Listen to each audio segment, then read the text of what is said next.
Este é o Absolutistas Brasil, um canal que defende a monarquia absoluta como melhor forma de governo. Este vídeo é dedicado a uma defesa do rei Luís XVI e desmistificar alguns pontos que mentem sobre ele. O primeiro ponto é que o gasto do rei Luís XVI com sua corte levou a uma crise financeira na França. Este ponto, como é de se esperar, é mentira. Os gastos da corte de Luís XVI e de sua esposa Maria Antonieta eram ínfimos perto dos dois pontos principais que levaram à crise da França. O primeiro ponto que levou à crise financeira francesa foi a guerra contra a Inglaterra, uma guerra proxy travada pela independência dos Estados Unidos. Então, já para começar, um ponto neutro. Não existiria Estados Unidos da América sem a ajuda do rei Luís XVI da França. Afinal, ele financiou o movimento de independência americano. A Espanha teve participação? Teve, mas a França foi cerca de 90%, isso, 90% do movimento independentista americano foi financiado pela França. Então, sem os franceses, sem Luís XVI, os Estados Unidos não existiria. Prosseguindo, o que levou realmente à crise econômica francesa foi um inverno tão rigoroso que levou à quebra de praticamente todas as safras francesas, especialmente do trigo, produto base para a fabricação do pão, que na época era a base da cadeia alimentar francesa. Este inverno foi realmente rigoroso, quebrando a maior parte das safras, não só da França, mas também dos países germânicos, do então Sacro Império Romano-Germânico, e várias safras da Holanda, na época Reino da Frísia. O segundo mito que há de se destruir é que o rei traiu o país. Depois que a Revolução Francesa aconteceu e o rei foi de facto preso, ele foi levado a um palácio em Paris, que viria a se tornar a nova capital da França, que na época era Versalhes. Ele de facto foi preso por revolucionários que queriam a destruição da monarquia. E já desde o início, a decapitação do rei já era falada. Agora temos que contextualizar algo para vocês entenderem. Dentro de uma monarquia absoluta, o rei é tratado como proprietário do governo. Ele é legitimamente dono do governo. Aí vamos fazer um paralelo aqui. Se ele é legitimamente dono do governo, se ele é proprietário do governo, não tem como ele trair o governo. Não tem como ele trair o reino. É porque é simples. Você não vai ver o dono de uma empresa traindo outra. Você não vai ver o dono de uma empresa pedindo para a concorrente da empresa destruí-los e dando materiais para tal. O rei da França, Luís XVI, movido para ir à Áustria por conta de Maria Antonieta, filha do imperador Francisco I da Áustria, filha mais nova do imperador Francisco I da Áustria. Ele tentou ir à Áustria para pedir ajuda ao imperador, por conta que o reino da França iria ser destruído. Ele já sabia disso. Todos na França sabiam que o rei iria ser destruído, que o rei não iria mais fazer nada. A Declaração dos Direitos do Homem foi a quebra da monarquia francesa, foi a total dissolução, inclusive da sanidade, porque a Declaração dos Direitos do Homem desrespeitou os direitos humanos que já eram os direitos humanos pré-declaração, que eram os direitos bíblicos concedidos pela igreja. Inclusive, um rei que tentasse ir contra esses direitos, mesmo um rei absoluto, ele iria sofrer retaliação da igreja católica, que na época era forte. Mas, voltando ao ponto principal,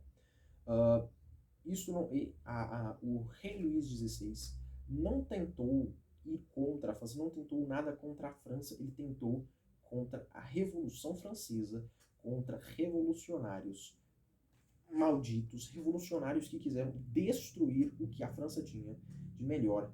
Eles queriam... Por favor, me perdoem pela minha rua barulhenta, tá?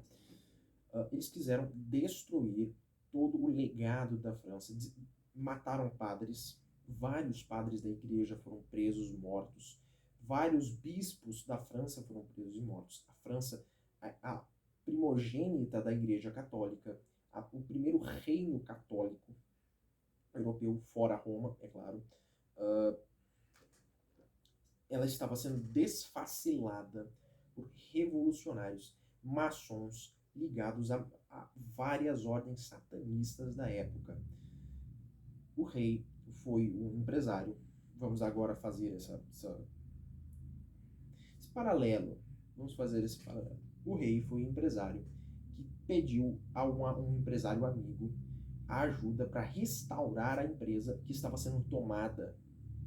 É bem simples. Sua empresa, seus funcionários rebelam-se contra você, querem te matar. Você iria pedir ajuda ao empresário do lado, amigo seu? É lógico que iria, isso é meio lógico. Então, o rei não traiu o país. Esse é o segundo mito que deve ficar para todo sempre quebrado. Esse mito não é verdade. Afinal, é um mito. O rei nunca traiu a França. O rei nunca traiu a França. Ele só lutou contra a Revolução Francesa, uma revolução ilegítima, e tudo que há nela é ilegítimo. É por isso que o que ele fez não apenas foi o que se espera de um rei, o que se espera de um sacerdote de um reino, mas também o que se espera de um bom governante, de um bom empresário. O terceiro e último mito foi a opressão do rei. Muito se fala das opressões das monarquias absolutistas. Primeira coisa, você não tinha liberdade de expressão. Dizem muito, bom, de facto você não poderia ofender o rei. Inclusive, esse é o crime de lesa majestade, um crime que se perdeu. Crime de lesa majestade, que realmente levava à forca, que é o crime de ofender. Note a palavra ofender. Discordar é totalmente diferente. Você podia discordar, tanto que os movimentos contra o rei da França só tiveram o exército da França impedindo eles quando eles começaram a não mais discordar do rei, quando eles já incitaram revoltas. E incitar uma revolta contra um governo legítimo é um crime. Incitar uma revolta contra um governo legítimo é um crime. E sim, deve ser tratado como tal. É por isso que o primeiro argumento contra o absolutismo francês não tinha liberdade de expressão. Tinha liberdade de expressão. Tanto que a própria igreja tem um papa, não vou lembrar o nome dele, eu sei que ele tem uma encíclica que diz exatamente sobre liberdade de expressão, a liberdade que a igreja tolera, a liberdade de expressão que a igreja católica tolera. Bom, tudo que eu falei aqui, tudo sobre a liberdade de expressão que eu falei aqui, vão me perdoar pela música de fundo, eu nem sei se eu posto isso. Vamos lá. A liberdade que a igreja tolera era o que era a liberdade que tinha na França. Então, novamente peço desculpas. Esses vizinhos. Bom, o segundo ponto, o rei mandava matar os seus opositores. Volto ao primeiro ponto. O rei realmente mandava matar, eles realmente matavam aqueles que ofendiam o rei e que incitavam revoltas. E sim, esses realmente eram mortos. Discordar é uma coisa totalmente diferente. Os próprios membros da família do rei discordavam dele. Não é por isso que eles mandavam matar os membros da família.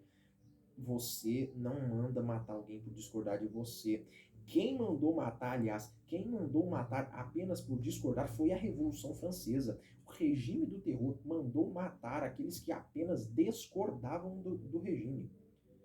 O regime do terror, para quem não foi, para quem foi altamente doutrinado, foi um regime que aconteceu na Revolução Francesa, depois da morte do rei Luís XVI. A maior barbárie da Revolução foi a decapitação do rei. Eles decapitaram o sacerdote do reino, aquele que legitimamente tinha o direito de ter a coroa, o direito de governar a França. Impostos. Bom, dizem que os impostos eram muito altos na França. Olha, se a gente for pegar, se os impostos que eram da França de Luís XVI forem aplicados hoje, a gente vai ter o país com a menor taxa de impostos do mundo. Bom, talvez isso seja um exagero. Sim, é um exagero. Mas eu vou fazer vou explicar. Os impostos da França, tanto pré-revolução, com a monarquia absoluta, quanto pós-revolução, com já o regime, vamos se dizer republicano, né? Acho que nenhuma república deve ser tão baixo como a Revolução Francesa desceu. Esses dois regimes mantinham a mesma taxa de impostos. Um tinha alguns impostos, outros tinha outros. Não tinha nada, os impostos não tinham diferença nenhuma. A Revolução tirou uns e instituiu outros. Os impostos estavam iguais, praticamente iguais. E aí vem um paralelo. Esses impostos já eram considerados baixos perto dos padrões portugueses que haviam no Brasil. Tá? Os 20%, o quinto que havia no Brasil, era maior do que os impostos da França de Luís XVI. E esse quinto brasileiro já é extremamente baixo perto dos impostos que temos hoje no Brasil. Se você for pegar, ó, pega aqui, carga tributária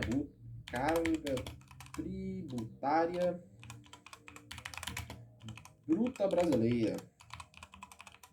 Ela ronda 33%. Aqui, ó. Tesouro Nacional, governo do Brasil, para não deixar mentir, carga tributária, Tesouro do Brasil, carga de 33% contra o quinto português. Aí eu te pergunto, tinha impostos altos na França? Os impostos eram menores que os portugueses, que por sua vez já são menores que os impostos que temos hoje. Tudo bem, todo mundo sabe que os impostos brasileiros são escorchantes. Mas falar que os impostos franceses eram altos é uma completa falácia. Afinal, se os impostos franceses são altos, o que são os impostos de hoje, meu Deus? Nem os Estados Unidos têm uma carga parecida. A França hoje tem uma carga dezenas de vezes maior do que a carga pré e pós-revolução. Até mesmo pós-revolução, a carga de impostos foi menor. E o último ponto, um ponto fora, a monarquia absoluta, ela é defendida por mim por conta de que ela é a coisa mais natural que existe. O governo mais natural que tem. O governo, pense em uma empresa. Aí fica uma pergunta, quem é mais bem gerido? Um governo atual ou uma empresa? Uma boa empresa é bem melhor gerida do que um governo. E aí eu vou responder a pergunta simples. Uma empresa é melhor gerida porque o dono é um monarca absoluto. Se não baterem a meta, se não respeitarem o funcionário é demitido. Então, a defesa da monarquia absoluta, ela vem, primeiro, da alta naturalidade, e segundo, do direito divino ao governo. Não existe monarquia ocidental. Não existe monarquia ocidental sem o direito divino ao governo concedido por Deus, supervisionado pela Igreja Católica, que é o corpo de Cristo na Terra. Então, este foi o vídeo. Este foi os pontos que eu citei. Este foi o primeiro vídeo do canal. Perdoe todos os erros, todo o mal, minha má expressão, como eu me expressei mal. Quero que vocês deixem nos comentários aí o que eu devo melhorar. E muito obrigado a todos.